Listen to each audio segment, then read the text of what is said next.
গেছে করোনার পরই একটি নতুন আতঙ্ক, সেই আতঙ্কের নাম হচ্ছে নিপা ভাইরাস। আর এই নিপা ভাইরাস কার দ্বারা সংক্রমণ ঘটে, কেন এত মারাত্মক, আর এই নিপা ভাইরাস সংক্রমণ ঘটলে কি কি লক্ষণ দেখা যায়, এবং সেই সঙ্গে এই নিপা ভাইরাস থেকে বাঁচার উপায়গুলো সম্পর্কেই আজকের ভিডিওটি। অবশ্যই ভিডিওটিতে চোখ রাখবেন। আর প্রথমে বলে রাখি যে এই নিপা ভাইরাস কেন তো মারাত্মক, তার কারণ করোনাতে মর্টালিটি হারটা খুব কম ছিল, কিন্তু এই নিপা ভাইরাসের আক্রমণ ঘটলে কিন্তু এই নিপা ভাইরাসের মর্টালিটি হারটা খুবই বেশি। 100 জনের যদি এই সংক্রমণ ঘটে থাকে তাহলে মিনিমাম 40 থেকে 80 জনের মৃত্যু ঘটেছে। এই নিপা ভাইরাসের কোনো নির্দিষ্ট কোনো ওষুধ নেই এবং কোনো ভ্যাকসিনও নেই। আর এই ভাইরাসের সংক্রমণ করলে এটার কিন্তু সেরকম চিকিৎসা ব্যবস্থা নেই হবে আমাদেরকে। তাহলে বলবেন আপনারা যে এই ভাইরাসের তো অনেকেরই সংক্রমণ ঘটেছে, তাহলে কি তারা বাঁচছেন না? হ্যাঁ, আমাদের দেশে যে সমস্ত এই নিপা ভাইরাসের সংক্রমণ ঘটেছে, যে সমস্ত মানুষদের শরীরে, তাদের ভিতরে কিন্তু বেশিরভাগই মারা গেছেন। আবার যারাও বেঁচেছেন তাদেরও কিন্তু শরীর হয়তো পঙ্গু হয়েছে, নাহলে কিছু না কিছু সমস্যা হয়েছে। সেই সঙ্গে এটার চিকিৎসা নেই, কিন্তু সাপোর্টিভ যে ট্রিটমেন্টগুলো থাকে সেই ট্রিটমেন্টগুলো হয়। অর্থাৎ যদি জ্বরের লক্ষণ দেখা যায় তাহলে জ্বরের চিকিৎসার জন্য ওষুধ দেওয়া হয়, যদি কাশি থাকে কাশির জন্য, বা মাথা ঘোরা থেকে মাথা ঘোরা, এই ধরনের যে সমস্ত লক্ষণ দেখা যায় লক্ষণ অনুযায়ী চিকিৎসাগুলো করা হয়, অর্থাৎ সাপোর্টিভ। এবং ভিডিওটি ভালো লাগলে অবশ্যই একটা লাইক, কমেন্ট এবং অন্যান্য বন্ধুদের সচেতন করার জন্য অবশ্যই শেয়ার করে দেবেন। আর পেজটাকে আমার ফলো করে রাখবেন এই ধরনের ভিডিও পেতে গেলে। ইউটিউব থেকে দেখে থাকলে অবশ্যই সাবস্ক্রাইব করে দেবেন আমার চ্যানেলটি।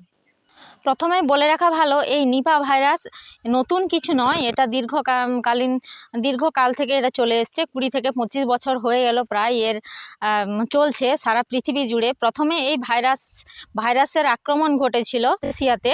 এই মালয়েশিয়ার পর এটা বাংলাদেশে হয়, এবং বাংলাদেশের পর আমাদের ভারতবর্ষে শুরু হয়ে যায়। আপনারা নিশ্চয়ই শুনেছেন নিউজ চ্যানেলগুলোতে যে কেরলে শুরু হয়।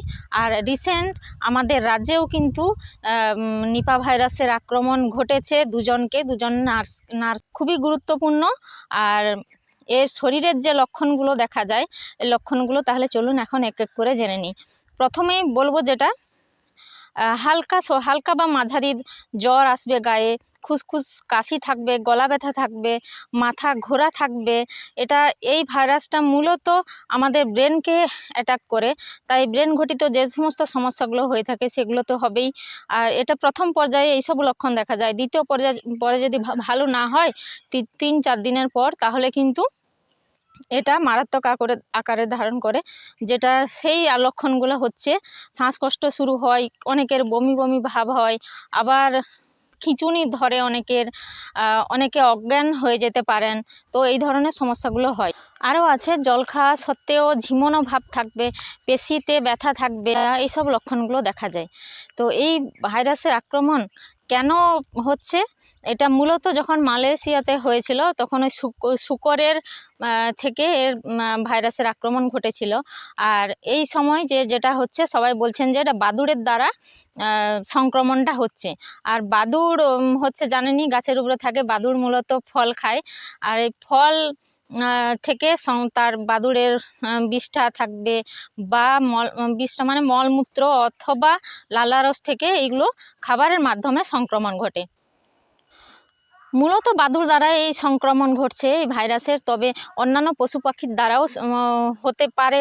যেহেতু আগে এটা শূকর দ্বারা হয়েছিল, তারপরে বাদুড় হচ্ছে, এরপরে হয়তো তার সংক্রমণের প্রাণীর সংখ্যা হয়তো বেড়ে যেতেই পারে। তো সেক্ষেত্রে আমাদের দেখতে হবে যে সাবধান আমাদের থাকতে হবে যেসব ক্ষেত্রে, সেগুলো হচ্ছে আধ খাওয়া ফল কখনো খাওয়াটা উচিত নয়। তার কারণ আধ খাওয়া ফল হয়তো বাজার থেকে কোথাও কিনে আনলেন বা গাছ থেকে পেড়ে আনলেন, টাটকা ফল, যেটাতে সবসময় আমরা বুঝতে পারবো না যে ওটা বাদুড়ের খাওয়া না অন্য কোনো জন্তু বা প্রাণীর খাওয়া। তাই যেহেতু আমাদের বোঝাটা সম্ভব নয়, তাই অবশ্যই আমাদেরকে ফল খাওয়ার আগে একটু যেন আধ খাওয়া ফল কখনো না খাই আমরা, এটা নজরে দিতে হবে। আর অনেক ফল খাওয়ার ক্ষেত্রে, বিশেষত রসালো জাতীয় ফল, এগুলো টাটকা বা ফ্রেশ ফল যেটাকে বলি, এটা না খাওয়াই ভালো। হয়তো 2-3 ঘন্টা রেখে দিলেন, ভালো করে ধুয়ে উপরের চামড়াটা না কেটেই, মানে ছালটা না ছাড়িয়েই অনেকে খান।